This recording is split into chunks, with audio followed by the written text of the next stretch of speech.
वहीं दूसरी तरफ सुप्रीम कोर्ट ने गुरुवार को इलेक्टोरल बॉन्ड को असंवैधानिक बताते हुए इसे रद्द कर दिया। कोर्ट ने कहा कि नागरिकों को यह जानने का अधिकार है कि वो जिन पार्टियों को वोट देते हैं उन्हें किससे पैसा मिलता है और वो पैसा कहां से आता है।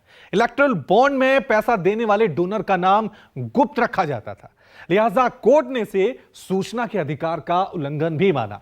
कोर्ट ने केंद्र सरकार की इस दलील को भी झुठला दिया कि इससे चुनावों में काले धन के लेन देन पर रोक लगेगी।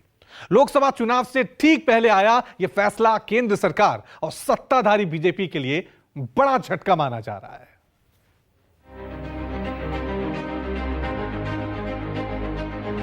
देर आया दुरुस्त आया। देश की सबसे बड़ी अदालत ने चुनावी चंदे पर चाबुक चला ही दिया। सुप्रीम कोर्ट ने चुनावी बॉन्ड योजना को सूचना के अधिकार का उल्लंघन बताया, इलेक्टोरल बॉन्ड को असंवैधानिक बता दिया। Justice DY Chandrachud, justice Sanjiv Khanna, justice BR Gavai, justice JB Pardiwala और जस्टिस मनोज की खंडपीठ ने अपने फैसले में इलेक्टोरल बॉन्ड को सूचना के अधिकार का भी उल्लंघन बताया। सीजेआई डीवाई चंद्रचूड़ की अध्यक्षता वाली 5 जजों की बेंच ने अपने फैसले में कहा, अभी किस पार्टी को कितना चंदा मिल रहा है, वो कौन लोग हैं जो पार्टियों को इलेक्टोरल बॉन्ड के जरिए चंदा दे रहे हैं और बदले में अपना काम करवा रहे हैं। ये पारदर्शी नहीं, ये स्कीम आपत्तिजनक है। योजना साफ और स्पष्ट होनी चाहिए। नागरिकों का ये जानने का अधिकार है कि सरकार का पैसा कहां से आता है और कहां जाता है। जो लोग भी बॉन्ड खरीदने वाले हैं और जिसे दे रहे हैं, ऐसे गुमनाम चुनावी बॉन्ड के बारे में सूचना के अधिकार के तहत जानकारी होनी चाहिए। जानकारी से रोकना आरटीआई का उल्लंघन है। दानदाताओं को गोपनीयता महत्वपूर्ण है, लेकिन पूर्ण छूट देकर राजनीतिक फंडिंग में पारदर्शिता हासिल नहीं की जा सकती।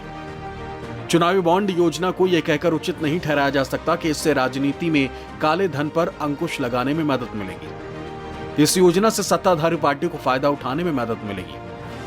भारतीय स्टेट बैंक चुनावी बॉन्ड प्राप्त करने वाले राजनीतिक दलों और उनसे प्राप्त जानकारी की डिटेल जारी करे। साथ ही इसे मार्च तक भारतीय चुनाव आयोग ईसीआई को सौंपे। चुनाव आयोग को 13 मार्च तक इस जानकारी को अपनी आधिकारिक वेबसाइट पर प्रकाशित करना होगा। राजनीतिक दल इसके बाद खरीदारों के खाते में चुनावी बॉन्ड की राशि वापस कर देंगे। 2018 में इस स्कीम के लागू होने के तुरंत बाद सीपीआईएम, कॉमन कॉज और एसोसिएशन फॉर डेमोक्रेटिक रिफॉर्म सहित कई संगठनों ने अदालत में इसे चुनौती दी थी। कॉमन कॉज और एडीआर की तरफ से वरिष्ठ वकील प्रशांत भूषण ने अपने दलील में दावा किया था कि नागरिकों को वोट मांगने वाली पार्टियों और उम्मीदवारों के बारे में जानकारी पाने का पूरा अधिकार है। सुप्रीम कोर्ट के फैसले को प्रशांत भूषण ने इंसाफ की जीत बताया, तो साथ ही कहा कि इस फैसले से लोकतंत्र मजबूत होगा। एक बहुत ही महत्वपूर्ण फैसला सुप्रीम कोर्ट ने दिया, जिसका कि बहुत लंबा असर होगा हमारी पूरी चुनावी लोकतंत्र के ऊपर।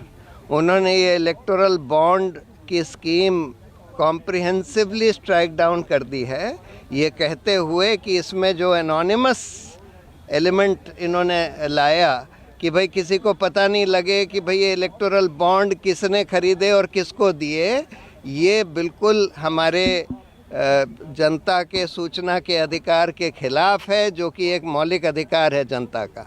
कि जितने भी इलेक्टोरल बॉन्ड्स खरीदे गए और जो जमा करे गए, पॉलिटिकल पार्टियों ने जो अपने खातों में जमा करे, उसका पूरा ब्यौरा स्टेट बैंक ऑफ इंडिया, जिसके पास ये सारी इन्फॉर्मेशन है, वो इलेक्शन कमीशन को दे और ये पब्लिक वेबसाइट पर डाला जाए, जिससे कि जनता को पता लगे। जिस तरीके से ये स्कीम लाई गई थी उसमें काफ़ी ब्लैक मनी को बढ़ावा दिया गया है।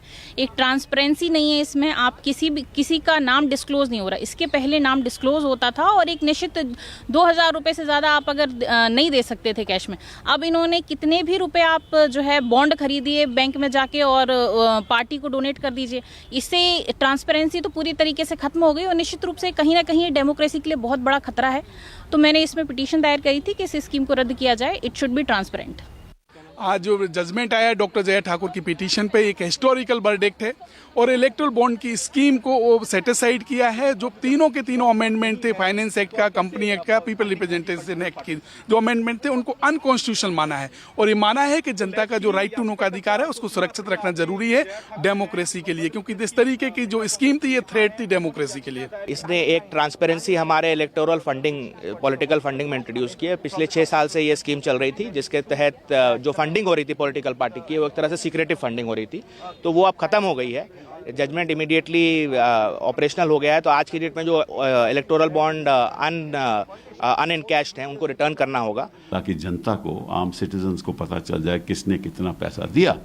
साथ में एक और भी अभियान शुरू हो जाएगा कि किसने कितना पैसा दिया और किसको कितना फ़ायदा हुआ, ये भी साफ जाहिर हो जाएगा, क्योंकि जिन लोगों ने पैसा दिया उनके प्रति सरकार ने फ़ायदा भी दिया होता है। ऐसा तो है नहीं कि पैसा लेकर कोई फ़ायदा नहीं करता। तो यही सुप्रीम कोर्ट ने भी कहा है कि इसके पीछे तो क्विड प्रो क्वो हो सकता है। सुप्रीम कोर्ट ये नहीं कहा कि है, हो सकता है और वो पता चल जाए। सुप्रीम कोर्ट ने जो पेश की है, क्योंकि उनका ये मानना है कि जब कंपनियां पार्टीज को बड़ा चंदा देती हैं तो कहीं ना कहीं एक ये फीलिंग होती है कि वो पॉलिसी मेकिंग को इन्फ्लुएंस करने की कोशिश में है, जो नहीं होना चाहिए। और इस बात से कोई भी देश का नागरिक इनकार नहीं कर सकता कि बड़ी बड़ी कंपनियों के बड़े बड़े चंदे अगर देश की पॉलिसी को इफेक्ट करने लगे तो फिर देश के लोकतंत्र की ट्रांसपेरेंसी का या पारदर्शिता का तो कोई सवाल ही नहीं। सवाल है कि सुप्रीम कोर्ट ने केंद्र सरकार की जिस स्कीम को असंवैधानिक बताते हुए बैन कर दिया है वो आखिर है क्या? इलेक्टोरल बॉन्ड राजनीतिक दलों को चंदा देने का एक वित्तीय जरिया है। यह एक वचन पत्र की तरह है जिसे भारत का कोई भी नागरिक या कंपनी भारतीय स्टेट बैंक की चुनिंदा शाखाओं से खरीद सकता है और अपनी पसंद के किसी भी राजनीतिक दल को गुमनाम तरीके से दान कर सकता है। भारत सरकार ने इलेक्टोरल बॉन्ड योजना की घोषणा 2017 में की थी। इस योजना को सरकार ने 29 जनवरी 2018 को कानूनन लागू कर दिया था। इस योजना के तहत भारतीय स्टेट बैंक राजनीतिक दलों को धन देने के लिए बॉन्ड जारी कर सकता है। कोई भी भारतीय नागरिक या कंपनी, कारोबारी, कॉरपोरेशन चुनावी बॉन्ड खरीद सकते हैं। 1000, 10,000, 1 लाख, 10 लाख और 1 करोड़ मूल्यों के बॉन्ड खरीदे जा सकते हैं। राजनीतिक दलों को चुनावी बॉन्ड जारी होने से 15 दिन के भीतर इन कैश कराना होता है। इलेक्टोरल बॉन्ड में चंदा देने वाले डोनर का नाम नहीं होता। केंद्र की मोदी सरकार जब इलेक्टोरल बॉन्ड स्कीम लेकर आई थी तब दावा यही किया गया था कि इससे सियासी चंदे में काले धन के लेन देन का खात्मा होगा और राजनीतिक दलों के लिए रकम जुटाने की प्रक्रिया पारदर्शी हो जाएगी। लेकिन आलोचकों का कहना है कि इलेक्टोरल बॉन्ड का असर सरकार के दावे के ठीक उलट हुआ है, यानी इस बॉन्ड ने चंदे के रहस्य पर पर्दा डाल दिया। सरकार के मुताबिक अब तक 19 किस्तों में 1.15 अरब डॉलर कीमत के इलेक्टोरल बॉन्ड बेचे जा चुके हैं। चुनाव में खर्चों और पारदर्शिता पर नजर रखने वाली संस्था एसोसिएशन फॉर डेमोक्रेटिक रिफॉर्म्स यानी एडीआर की रिपोर्ट के मुताबिक 2022-23 में कॉर्पोरेट डोनेशन का 90% सिर्फ केंद्र की सत्ताधारी पार्टी बीजेपी को मिला, जबकि मुख्य विपक्षी दल कांग्रेस को 10% भी नहीं मिला। जाहिर है सुप्रीम कोर्ट के इस फैसले से मोदी सरकार और सत्ताधारी बीजेपी को बहुत बड़ा झटका लगा है। तो वहीं कांग्रेस समेत तमाम विपक्षी दल इस फैसले से गदगद नजर आ रहे हैं। विपक्ष के कई नेता तो इलेक्टोरल बॉन्ड को घोटाला कहने से भी नहीं चूक रहे। ये साबित कर दिया है सुप्रीम कोर्ट ने कि मोदी सरकार सूट, बूट, झूठ और लूट की सरकार है। ये जो इलेक्टोरल बॉन्ड स्कीम लाया गया था ये गैर कानूनी है और ये हमारे संविधान के खिलाफ है। अगर ये स्कीम को खारिज कर दिया गया है तो जो पैसा जिस राजनीतिक पार्टी को स्कीम द्वारा मिला था, क्या वो पैसा वापस भी करना पड़ेगा? ये निर्णय एक बहुत ही प्रामाणिक उद्देश्य के लिए लाया गया था। This decision was undertaken for a very laudable objective to bring in transparency in electoral funding. चुनाव में पारदर्शिता हो फंडिंग में, इसके लिए लाया गया था।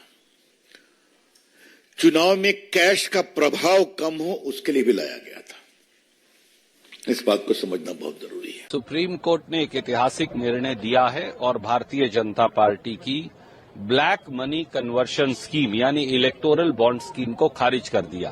कांग्रेस पार्टी पहले दिन से ये मांग करती आ रही है। देश के अनेकों नागरिक और संगठन ये मांग करते आ रहे हैं कि इलेक्टोरल बॉन्ड स्कीम काले धन को सफेद करने का गोरख धंधा है। ये जजमेंट जो आया इसका हम स्वागत करते हैं।